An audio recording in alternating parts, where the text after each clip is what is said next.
hakikatul istighna itu adalah al-istighna anis syai' labihi. Jadi pemenuhan kebutuhan yang sebenarnya adalah kita berusaha menghindari sebanyak mungkin kebutuhan yang sekunder, yang enggak penting. Bukan memenuhi semua yang kita inginkan. Jadi misalnya begini ya, kalau kita lapar, itu keinginan kita itu makan enak apa asal makan? Tentu jawabannya asal makan yang sehat. Tapi kalau nuruti nafsu kita, makannya yang enak, teman makan ya enak, terus di warung yang favorit. Ini kan satu kebodohan. Kenapa untuk makan saja butuh definisi sekian banyak? Yang kita harus kecewa, warung favoritnya bisa sudah tutup, atau kita ke sana harus macet, ribet. Yang benar-benar arif dan bijaksana itu adalah al-istighna anisya. Sesuatu yang tidak mendesak itu jangan jadikan kebutuhan. Sehingga kalau kita puasa misalnya, semua makanan itu enak karena kita sangat lapar. Sehingga Abul Qasim Al-Junaidi ketika ditanya, ma'idamu to'am, lauk makanan itu apa? Jawabannya lucu, alju, lapar. Kalau kamu lapar ya semuanya enak. Ini sudah mulai hilang. Kita bilang makan enak itu ya sate, ya gulai, ya pizza yang kita senang. Akhirnya apa? Untuk nikmati nikmatnya Allah itu kita jadi ribet. Apalagi yang orang-orang fasik harus ditemani perempuan yang tidak halal misalnya, atau harus ada ajudan, ribet. Nah pertanyaannya, orang yang ribet sama yang nggak ribet itu pinter mana? Pinter yang nggak ribet. Nah ini kearifan-kearifan yang mulai hilang. Lalu siapa yang bisa mewarisi itu? Ya ulama. Jadi ulama itu cara berpikir sebenarnya simple. Makanya mereka sering kalau tahajud itu, di antara makalah Sayyidina Ali paling terkenal dan yang menjadikan beliau punya derajat yang luar biasa itu adalah kafani izzan an takuna li robban wa kafani fakhran an akuna laka abdan. Ya Allah, saya ini sudah begitu mulia, begitu terhormat dan sangat-sangat terhormat karena yang menjadi Tuhan itu Engkau. Jadi rumus pertama itu karena menjadi Tuhan itu Engkau. Hanya Tuhan yang abadi, Tuhan yang pertama, hanya Tuhan yang al-awwal. Coba ya Allah, kalau saya ini punya Tuhan Fir'aun, punya Tuhan mati jadi tontonan lagi, itu kerennya di mana coba? Andai kan kita punya Tuhan Fir'aun, atau punya Tuhan yang asal usulnya manusia, apapun hebatnya manusia itu, kita punya Tuhan manusia itu. Tuhan yang lapar, yang kalau nggak makan mungkin pingsan, mungkin bisa kena COVID, nanti Tuhannya diisolasi. Kayak apa? Makanya ketika Tuhan Allah menyindir ketuhanan selain Allah itu, Allah hanya menyindir dengan kalimat sederhana, kana yakulani to'am, yang kamu tuhankan itu masih makan. Artinya kalau nggak makan ya lemes. Jadi lama-lama ada orang gini, alhamdulillah tadi Tuhan mampir ke saya, kelihatannya lapar, setelah tak kasih makan sehat lagi. Susah nggak punya Tuhan yang seperti itu. Beda dengan Tuhan kita. Tuhan yang nggak butuh makan, nggak butuh minum, al-qayyum, zat yang berdiri sendiri tanpa butuh yang lain, al-awwal. Sebelum ada langit bumi sudah ada Tuhan kita yaitu Allah. Bandingkan dengan Tuhan-Tuhan yang dipertuhan yang lain, yang adanya setelah bumi, misalnya Fir'aun dan sebagainya. Sehingga Sayyidina Ali pertama jadi kebanggaan apa? Kafani izzan antakuna li robban. Saya ini keren betul karena punya Tuhan yaitu Engkau. Tuhan yang lahul asma'ul husna, Tuhan yang semuanya punya kebaikan, punya keabadian, punya keagungan. Terus wa kafani fakhron an akuna laka abdan, dan saya bangga sekali karena saya menjadi hambamu. Kalau saya jadi hambanya Pak Rektor ribet kan, sudah tak hormati ternyata nanti tidak rektor, ya kan ribet kan. Terus pokoknya ribet, jadi budaknya manusia itu ribet. Makanya ada seorang wali datang ke temannya yang jadi presiden atau jadi raja. Datang ke situ karena tidak punya uang, mau minta uang karena temannya raja. Setelah sampai sana ternyata temannya ini karena orang soleh pas berdoa, ya Allah saya minta ini, minta ini, minta ini. Terus si wali tadi pulang. Tanya, kenapa kamu pulang? Ternyata dia sama, masih minta-minta kayak saya. Jadi sederhana dia. Sama-sama minta kamu, minta zat yang kamu mintain katanya. Jadi dulu itu orang itu sebegitu dekat dengan Allah. Sehingga si raja ini terus ketemu wali tadi tanya, kenapa kamu menyepelekan saya padahal sekarang saya raja? Terus ditanya sama wali tadi, karena temannya, kalau kamu di padang pasir tidak bisa minum, dan harus minum 1 gelas dengan ongkos kamu harus mengasihkan semua kerajaan kamu demi minuman itu. Pilih mana, minuman apa tetap jadi raja? Ya saya milih bisa minum. Saya tidak raja tetap hidup, tapi kalau nggak minum mati. Bagaimana Anda bangga dengan satu kerajaan sing la yusawi kak samain, yang tidak sama dengan segelas air. Jadi artinya terus mereka melihat jadi raja itu ya biasa, jadi presiden biasa, jadi rektor biasa. Karena mereka biasa berlogika hakikatul izzah itu ya taqarrub ila Allah, yang benar-benar terhormat itu ya dekat dengan Allah. Begitu seterusnya mereka bikin paradok-paradok yang aneh, tapi itu menjadi pelajaran. Bapak saya Ki Nur Salim itu senang baca anekdot Nasiruddin Koja. Itu kalau bikin orang-orang aneh, itu dia datang ke satu pesta pakai baju lusuh, pakai sarung lusuh atau celana lusuh, sama Sohibul Bait yang punya acara dibiarin. Setelah dibiarin dia pulang pakai jas, pakai dasi, pokoknya keren, dihormatin, pakai alpat, pokoknya dihormatin, silakan. Pas dia disuruh minum, minumannya itu disokkan saja ke sakunya. Jas, kamu harus minum yang banyak karena kamu yang dihormati, bukan saya. Terus makanannya semuanya diletakkan di saku, ada yang apa, ayo kamu makan yang banyak. Alpatnya juga gitu, dikasih sate apa, ayo kamu makan yang banyak. Mereka tidak melihat saya, melihat kamu. Akhirnya orang satu pesta itu istighfar semua, berarti kita ini salah. Terus dia pidato, kenapa kamu ngomong gitu? Tadi saya datang, orangnya sama. Gara-gara beda pakaian, penghormatannya beda. Berarti yang berhak dapat makanan ini jasa ya, bukan saya. Betapa naifnya kita sebagai orang, ternyata kita masih hormat sesuatu yang seperti itu, yang atribut lah. Jadi orang-orang sufi itu orang yang bisa menertawakan dunia. Akhirnya ya pertama dia dianggap orang gila, masa jas dikasih makan, dikasih minum. Tapi secara fikih dia benar, haram dia makan. Karena pas dia datang dibiarin, setelah pakai jas dikasih makan. Berarti hakikat yang dapat rezeki siapa? Jasnya apa orangnya? Jasnya apa orangnya? Jasnya. Jadi itu orang-orang sufi, kearifan orang-orang dulu itu bisa ngelola hal-hal yang keseharian menjadi luar biasa. Ada seorang wali melihat istrinya makan 1 piring, anaknya makan 1 piring, ditanya, kalian kenyang? Wah, kenyang sekali. Melihat anaknya minum kopi 1 cingkir, senang. Kalian senang sekali. Wah, kalau senang dengan hal-hal yang murah bisa, ngapain harus senang dengan hal-hal yang mewah? Bodoh sekali saya. Sehingga terus mereka bisa qanaah. Qanaah itu ya hidup itu simpel, sederhana. Jadi tentu saya tidak akan ngomong yang muluk-muluk, selain itu tidak bidang saya juga apa ya. Kita ini butuh obat di kondisi Covid seperti ini, butuh kesederhanaan, butuh apa ya? Istighna tadi. Kita harus istighna billah an ghairillah. Jadi sudah cukup bahwa Allah ini segalanya. Sehingga tadi saya dengarin himnenya Unisula, yang paling saya kagum adalah dimulai dengan kalimat-kalimat thayyibah.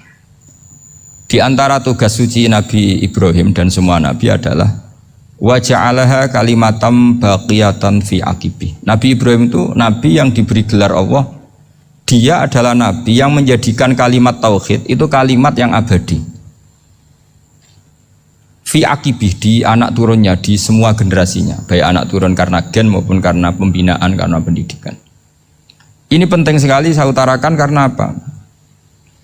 Satu kehidupan itu sebenarnya digerakkan oleh kata-kata, oleh moto kalau oleh bahasa modern. Sehingga banyak ulama mengatakan al-ibarat kutun li'ailatil mustami'in, bahwa redaksi atau moto atau pegangan hidup itu penggerak kehidupan. Sehingga sebetulnya manusia itu digerakkan oleh kalimah-kalimah itu, oleh moto-moto itu, oleh prinsip-prinsip hidup itu. Misalnya orang Palestina itu tiap hari ke pasar gitu. Mereka ke laut gitu. Ditanya, kenapa tidak takut tembak Israel? Jawabannya lucu.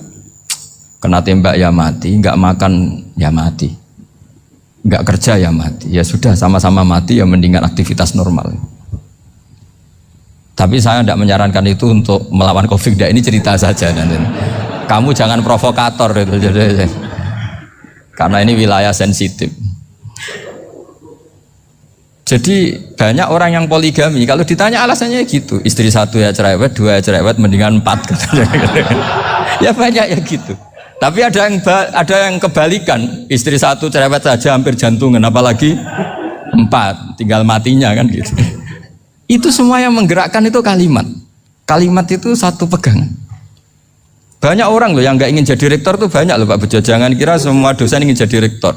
Melihat rektor sibuk rapat, mempertahankan reputasi Unisula, terus sering pegang kepala. Ngapain repot-repot? Jadi tukang sapu aja dapat gaji, ngopi, rokokan, selesai. Bodoh amat jadi rektor, mikir orang banyak. Banyak loh orang yang gak ingin jadi presiden tuh banyak. Karena ngopi nyaman, gak ada yang ganggu. Mau tidur sampai jam 9 siang juga gak ada yang ganggu. Sehingga mereka melihat pegawai negeri itu gak keren, orang kok diatur jam, disiplin. Itu memang cara Allah membagi rahmat. Mau kamu apakan coba? Cara syukurnya dia seperti itu. Bapak saya dulu tuh sering ngajarin saya, diajak jalan-jalan pagi-pagi. Melihat orang ngopi, makan uduk itu bapak seneng. Kok enak jadi wong awam. Ngene esuk-esuk nyemak bocah kesel kabeh kono enak ngopi rokokan. Bapak kadang iri sama orang awam itu iri. Sudah gitu berharap masuk surga kan enak sudah gitu. Tahu-tahu mati, tidak tahu ke surga apa ke neraka ya tidak tahu. Jadi nah orang dulu itu orang yang bisa mensederhanakan dunia. Sehingga ya sudah, cara bahagia. Makanya saya, alhamdulillah saya ini kerjasama sama UII, sama beberapa kampus. Memang amdan itu sengaja. Kampus itu ya punya sistem yang nggak bisa mewakili sistem kiai. Kiai juga punya sistem yang nggak terwakili oleh kampus, juga sebaliknya, saling melengkapi. Saya sering ketemu rektor UII, rektor kampus-kampus Islam. Mereka cerita, Gus pendidikan pondok harusnya dimodernkan gini-gini. Saya bilang, kalau pondok modern kayak kampus itu nanti saya ketemu Allah tidak bisa jawab. Kenapa Gus? Saya beri contoh gini. Kalau misalnya perempuan perawan lah atau apa saja, namanya perempuan, mau tanya tentang menstruasi atau haid.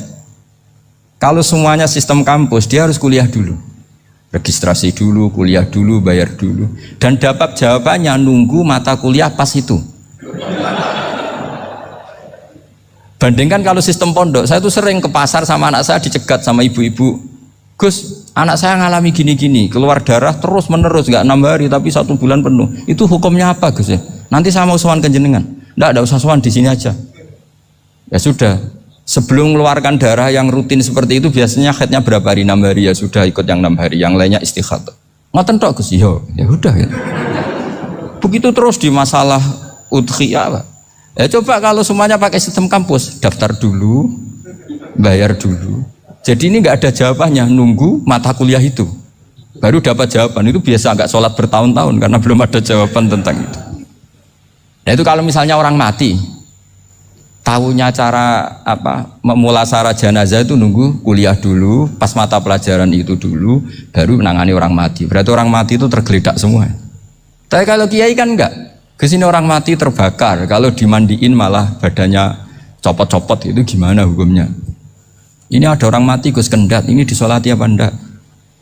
Ada orang mati apa itu oplosan ya kan? Itu disolati enggak? So sering ditanya gitu.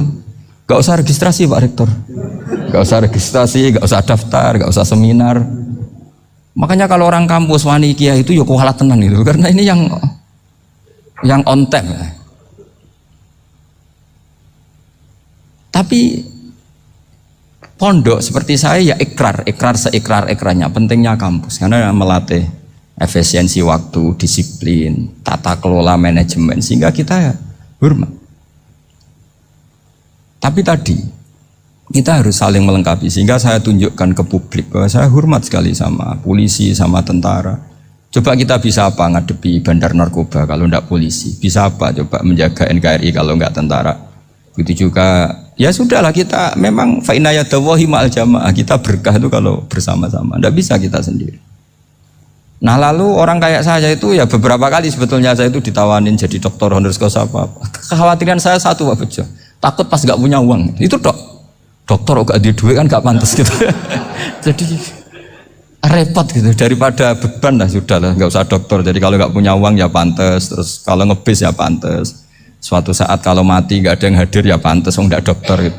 Kalau sudah dokter kok masuk neraka, kayaknya apalagi rektor kampus Islam kok masuk neraka itu kan Kok kayak agak pas itu. Misalnya rektor Unisiola ditanya Mungkar Nakir, nggak bisa kan kayak gimana gitu. Makanya harus sering ngaji saya supaya agak malu di depan Mungkar Nakir. Masa rektor ditanya Mungkar Nakir nggak bisa.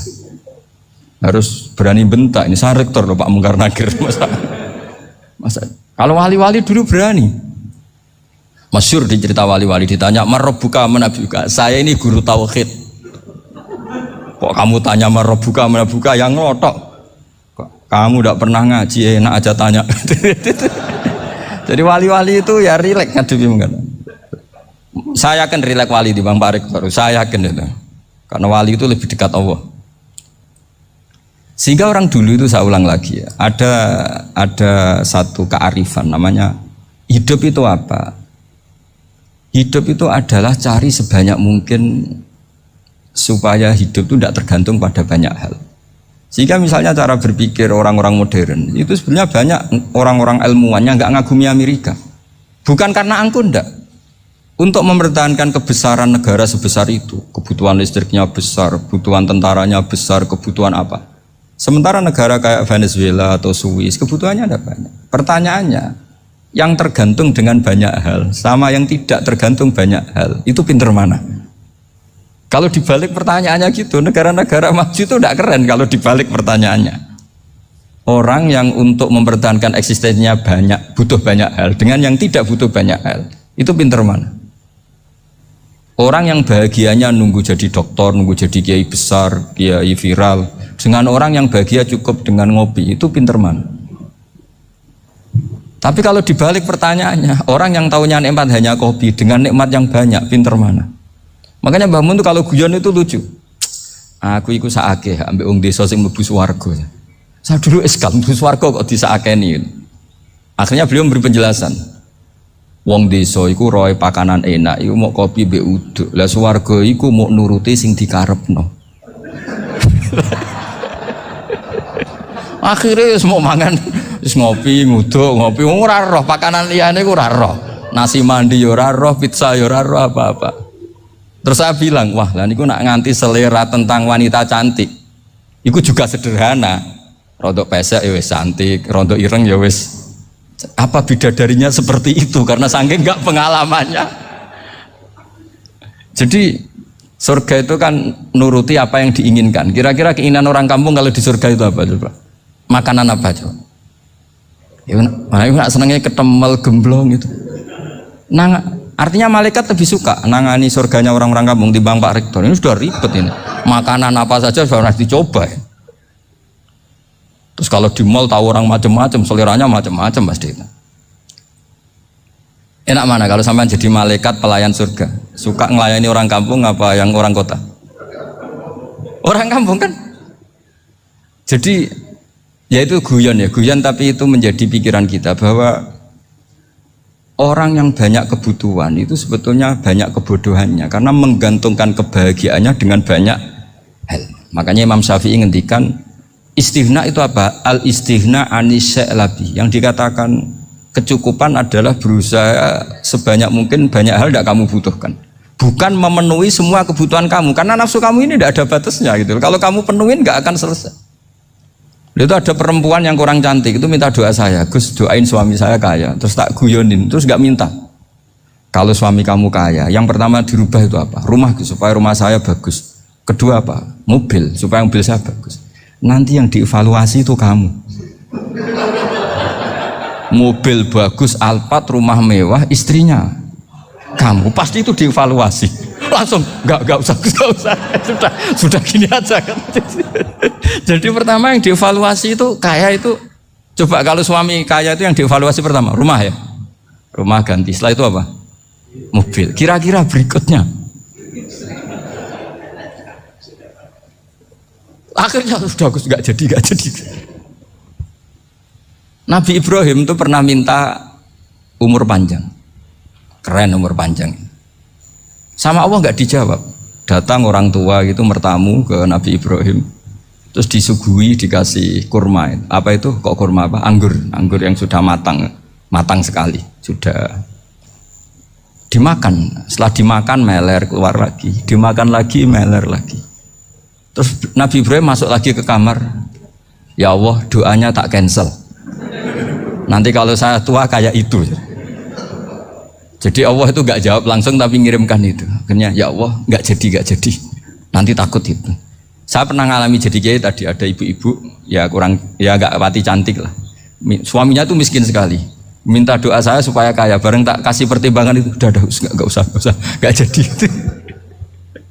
Jadi itu kearifan.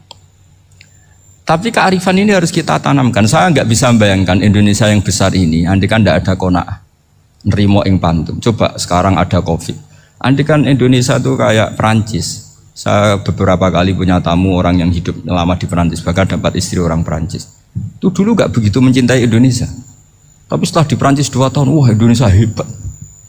Di Perancis itu kata dia kalau cerita, semua kebutuhan masyarakat itu dibebankan ke negara. Apa saja minta negara, apa saja nyoal negara. Sementara Indonesia, coba kalau Indonesia mengalami seperti ini kok tidak ada qanaah rimo ing pantum, bisa kios Indonesia. Orang miskin nyalahkan negara, kelaparan nyalahkan negara, apa saja. Tapi barokahnya dididik kiai jogeman nyalahno wong liya. Urip pun romo ing pandum, diame. Sampai gak ngerti kalau Covid. Banyak tuh orang-orang kampung itu, orang lugu-lugu itu. Mbah niki saking Covid, salam ning Covid, muga-muga umure panjang. Dikira Covid itu nama orang yang ahli sosial itu. Mbah niki dana saking Covid. Matur nuwun sampekno salamku, muga-muga umur panjang. Bingung kan yang nganterin ini. Ini gimana yang mau menjelaskan? Memang nggak paham. Ribet kan. Tapi saya pastikan bahwa dengan keadaan seperti ini kita bahagia, kita stabil, itu jelas barokahnya kalimah tadi, moto tadi atau pegangan hidup tadi. Makanya disebut al-ibarat qutun li ailatil mustami'in, bahwa redaksi atau kata-kata atau pegangan atau filosofi hidup apalah namanya itu adalah penyemangat. Penyemangat. Karena kata-kata ini memang luar biasa. Ketika sahabat perang demi kebenaran, zaman itu ya pasti benar karena yang dibela Nabi. Dulu itu kan enak zaman Nabi, yang dibela mesti benarnya, musuhnya mesti salahnya. Sehingga dulu itu memang harus tegas. Kalau sekarang mau tegas gimana? Yang kamu bela tidak mesti benar, musuhnya tidak mesti salah. Ribet kan kalau misalnya saya tukaran sama Pak Rektor, kamu mau bela mana kan bingung. Saya tidak mesti benar, saya tidak Nabi. Pak Rektor apalagi tidak mesti benar lagi kan? Ribet kan? Jadi kalau kita mau perang sekarang itu mau pede gimana? Enggak. Makanya banyak ulama sekarang tuh mau tegas tuh enggak berani karena ya banyak hal yang abu-abu lah wilayahnya. Misalnya pilihan presiden atau pilihan bupati, pilihan menteri. Kamu mati-matian bela itu, yang kamu bela tidak mesti benar, musuh kamu tidak mesti salah. Misalnya pilihan bupati, wah ini kabupaten ini baik kalau bupatinya ini, yang satu bilang ini, terus tim suksesnya kamu tanya, kamu yakin? Ya tidak juga. Lah kenapa semangat? Kan saya botohnya, paling alasannya ya itu aja, bukan yang lain. Beda dengan zaman Nabi, Nabinya mesti benar, Abu Jahalnya mesti salah, kan enak aturan mainnya jelas. Singkat cerita dalam perang itu banyak sahabat yang alami luka, ngalami apa gitu. Kemudian curhat ke Nabi, ya Nabi gara-gara derekkan jenengan, ngikuti jenengan saya harus ngalami seperti ini. Ngiranya orang itu diapresiasi sama Allah keluarnya. Ternyata sama Allah gak diapresiasi. Malah diturunkan ayat intakunu ta'lamuna fa innahum ya'lamuna kama ta'lamun wa tarjuna minallah malah yarjun. Kalau kamu sakit karena perang, orang-orang kafir itu ya sakit. Itu saja berani padahal demi kekafiran. Wa tarjuna minallah ma la yarjun, padahal kamu punya nilai lebih yaitu berharap kepada Allah yang mereka tidak punya. Saya jadi kiai itu ya kadang mangkel. Karena yang benci ya benci, yang seneng itu ngel-ngel loh kayak Pak Bejo. Jadi semuanya ribet. Lah iya, yang benci ya ganggu, yang seneng ya ganggu, tambah nemen. Seribet.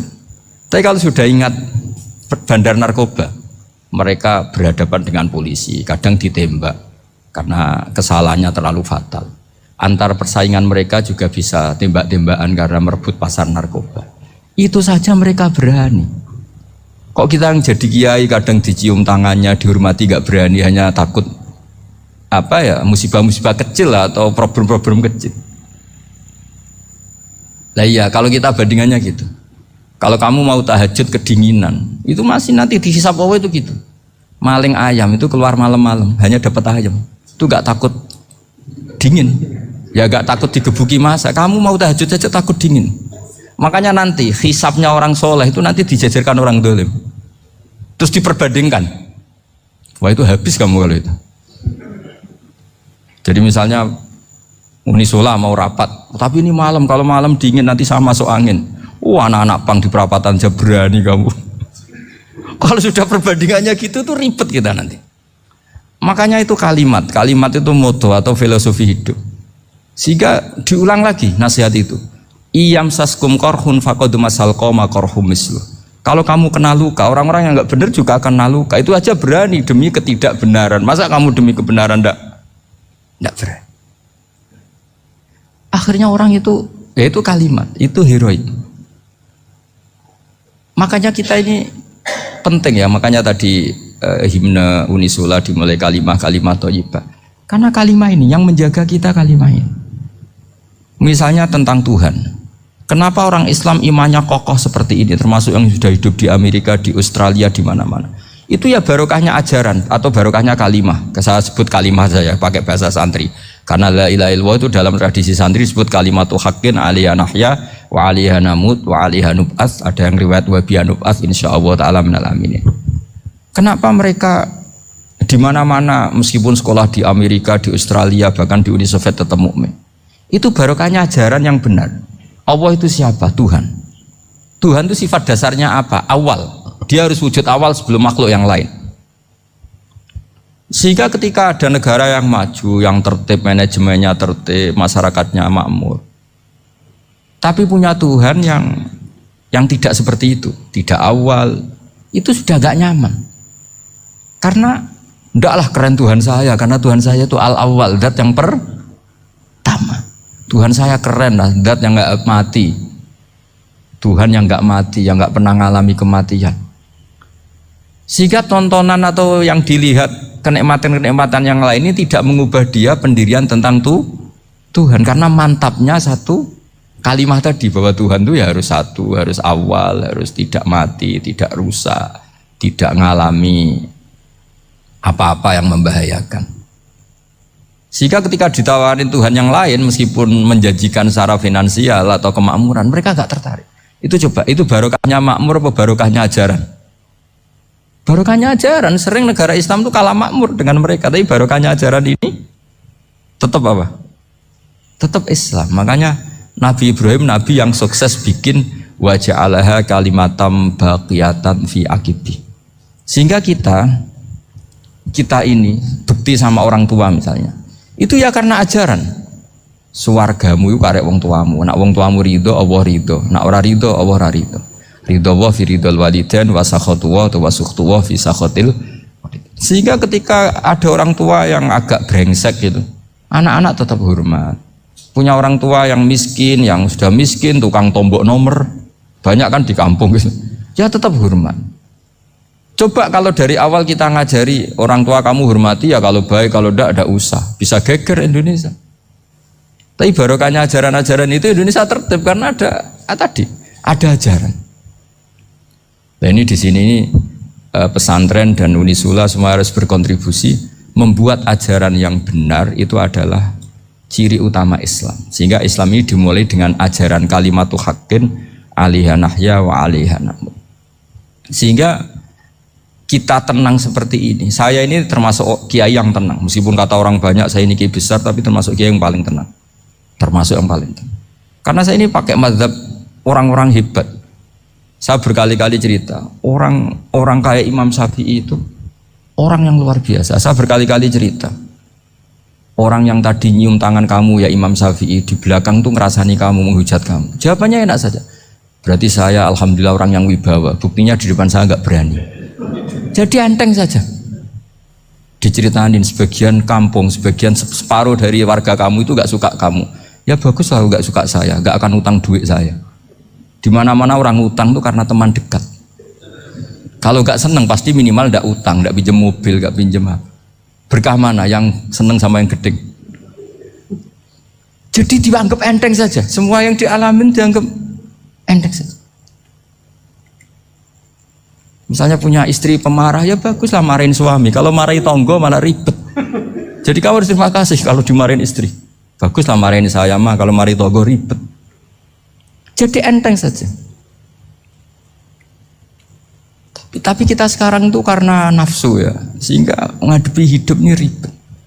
Ulama dulu kalau mau mati itu senangnya bukan main. Sudah lama saya ini ingin gak maksiat. Kayaknya gak maksiat paling efektif itu mati. Ya tidak apa-apa Gusti, kalau sebaiknya mati ya mati aja.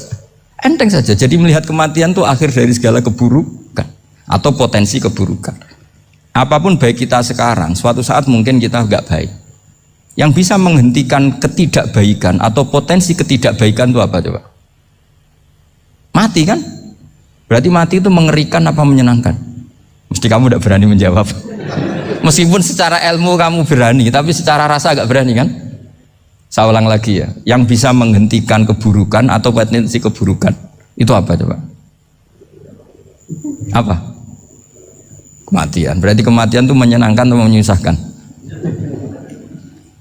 Apapun kamu tidak berani jawab karena kamu agak-agak duniawi itu kelihatannya.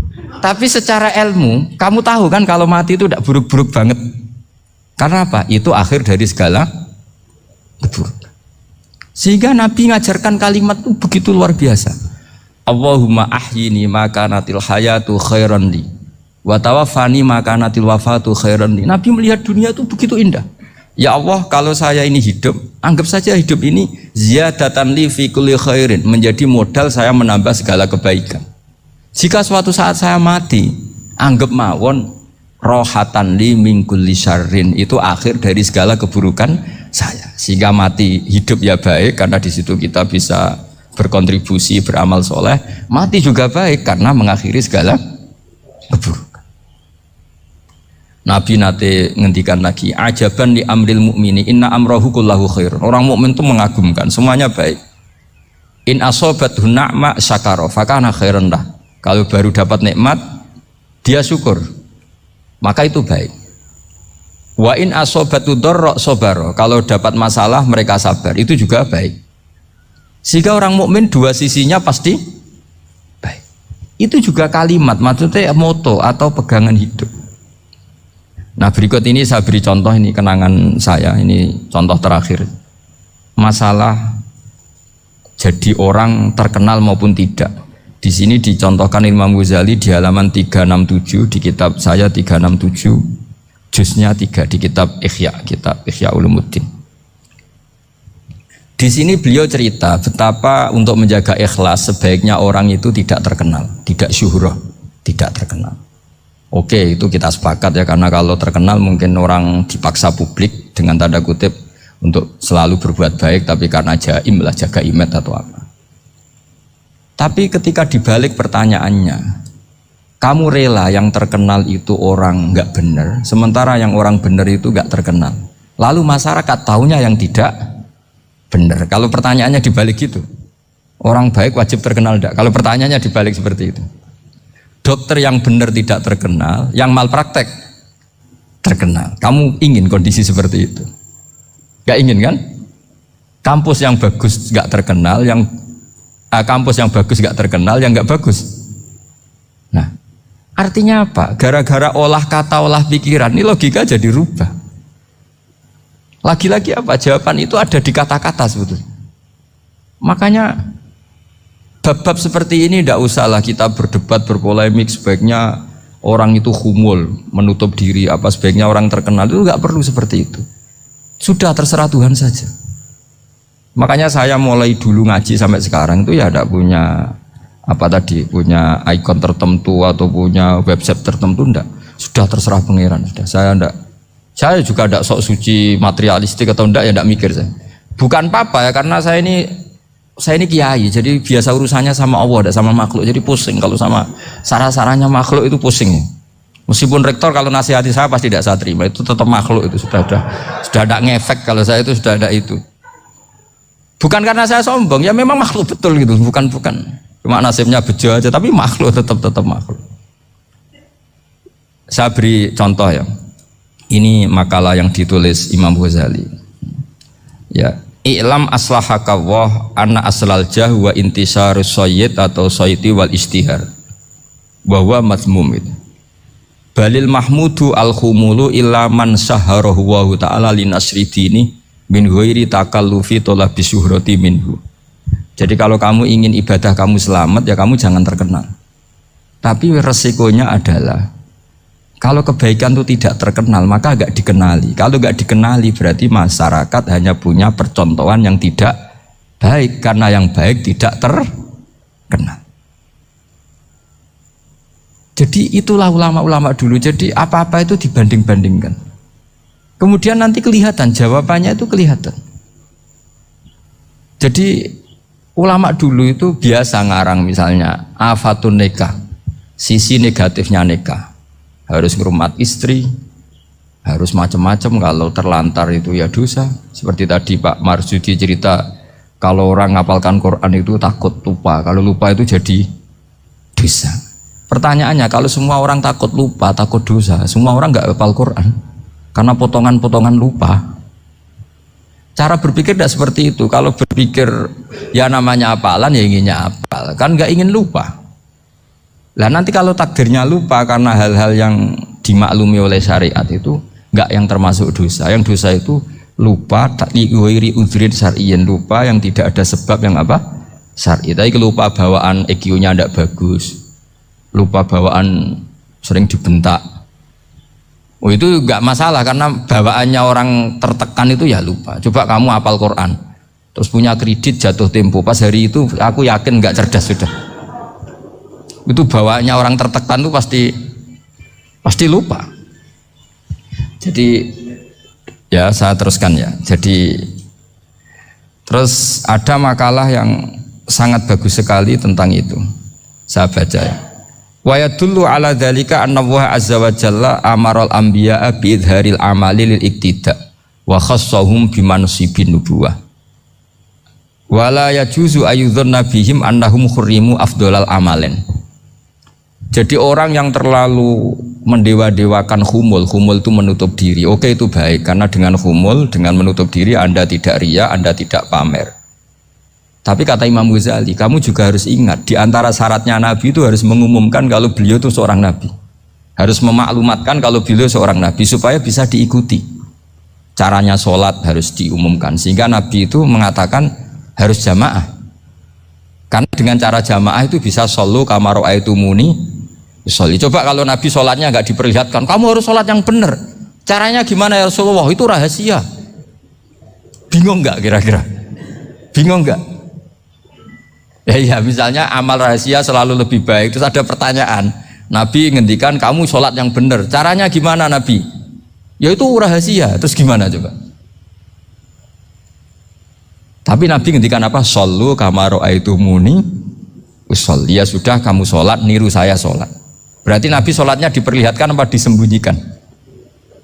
Diperlihatkan. Jadi begitu juga saya berkali-kali bilang, orang tahu kalau itu bidan ya berdasar tulisan itu bidan. Tahu kalau itu dokter gigi ya itu dokter gigi.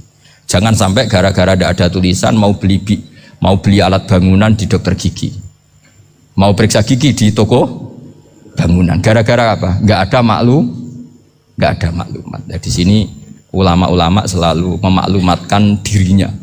Termasuk Imam Ghazali ketika ngarang kitab dinamai Ihya Ulumuddin, bahwa kitab ini bisa menghidupkan ilmu-ilmu agama yang mulai hilang. Begitu seterusnya. Jadi ini ngaji ya. Jadi orang itu harus ngerti ya. Jadi jangan nuruti emosi sendiri atau logika sendiri. Bahwa saya suka humul, ya monggo, agama Islam menyediakan sarana itu. Uzlah itu ya punya sisi kebaikannya sendiri. Tapi syuhrah terkenal asal tidak nuruti nafsu juga punya sisi kebaikannya sendiri. Setidaknya umat ini punya satu master kebaikan yang mudah diakses. Tapi tadi saya ulang lagi, jangan karena hadzun nafsi, jangan karena kepentingan pribadi. Makanya di sini disebutkan wa yadullu ala dzalika ay ala syuhrah anna wa ta'ala amaral anbiya bi idzharil amal lil iktida. Allah selalu memerintahkan para nabi kalau ngamal kebaikan ya harus dimunculkan supaya bisa ditiru. Yaitu tadi kita tidak bisa bayangkan kan kalau misalnya Nabi menyuruh kamu harus sholat yang benar, kemudian sholatnya Nabi sembunyi. Kalau ditanya, Nabi saya niru siapa? Wah itu rahasia, kamu nggak boleh lihat sholat saya saat takut tidak ikhlas. Ribet kan? Sehingga jamaah itu statusnya tetap harus. Nah bedanya harus ini ulama berpendapat harus yang apa? Fardu kifayah. Tapi fardu itu maknanya harus. Tapi bukan berarti kalau nggak jamaah sholatnya nggak sah, nggak. Tapi statusnya jamaah itu tetap apa? Harus. Nah barokahnya harus ini orang yang baru sholat, sholatnya langsung benar karena ada yang diikutin. Coba kalau mantan dukun baru sholat terus sholat sendiri, itu mesti mirip mantra itu. Karena dia tidak ada master percontohannya. Tapi barokahnya ada master, orang paling bodoh pun kalau sholat ya benar, karena standar ada komandonya, ada imamnya. Sehingga Imam Ahmad malah berpikir keras, syarat sahnya sholat itu harus jamaah. Cara pikirannya Imam Ahmad keras sekali beliau. Sehingga kalau orang sholat sendiri kok ada orang lain yang maunya berjamaah harus bayar, orang itu harus bayar demi sahnya sholat. Itu madzhabnya Imam Ahmad. Tapi kalau madzhab Syafi'i hanya mengatakan itu fardu kifayah, yang kalau satu komunitas gak mau melakukan semuanya apa? Dosa.